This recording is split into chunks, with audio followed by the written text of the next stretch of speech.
The ghost has stopped tormenting me. I don't call it haunting. That's such an imprecise word. Tormenting is what the ghost did to me. To us. My dog, Toby, always saw the ghost too. When I walked Toby in the early morning gloom, the ghost would appear. We would only catch a glimpse for a fraction of a second before it was gone. I would stand shivering and staring. Toby would point, perk up his ears, and sniff to where the ghost had been. Now the ghost is gone. I don't know if I should be relieved or worried. What would scare away a ghost? I told my sister about the ghost once. She laughed, but only with her eyes. She would never laugh out loud at me, but I could tell from her eyes that she was laughing. I don't like to look at other people's eyes. I wish I hadn't looked at hers that day. The ghost didn't show up this morning. It didn't show up as I walked Toby to school later, but it never would show up when we were on our way to school. I don't blame it. There are a lot of reasons I don't want to go to school. Here comes one now. Randy is an asshole. I scramble to get my headphones out of my backpack. I plug them into my phone and crank up the music. Randy will yell and stand in my way, but he will never touch me. Nobody dares touch me. Toby's growl keeps everyone away. Randy blocks my way. Some of his friends show up and stand in front of me too. That's okay. I can stand here all day. Toby sits next to me and bares his fangs. I know Randy and his friends are yelling, but I can't hear. I don't care. They're assholes. Suddenly they stand aside. My sister is here.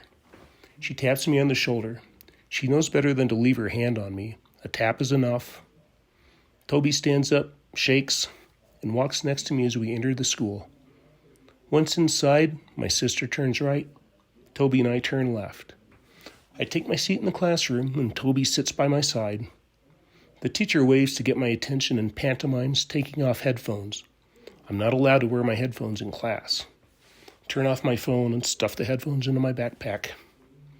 Class is the same as any other day. I like it that way. Predictable. Toby sits patiently until the bell rings. Like Pavlov's bell. Toby knows when class is over. He jumps up and nearly drags me from the classroom. He needs to pee, so I take him out to the front lawn of the school. What are you doing, weirdo? Randy. Toby is busy peeing. He doesn't growl. Randy moves closer. Too close. Get away from him. My sister is here. I reach into my backpack, trying to find my headphones. What's he doing with that leash? Randy is an asshole. He's walking his dog. My sister always stands up for me. He doesn't have a goddamn dog. He just drags that leash around. I asked him yesterday why he drags a leash everywhere. He's a goddamn weirdo. I stop looking for my headphones and stare at the leash. Toby is gone.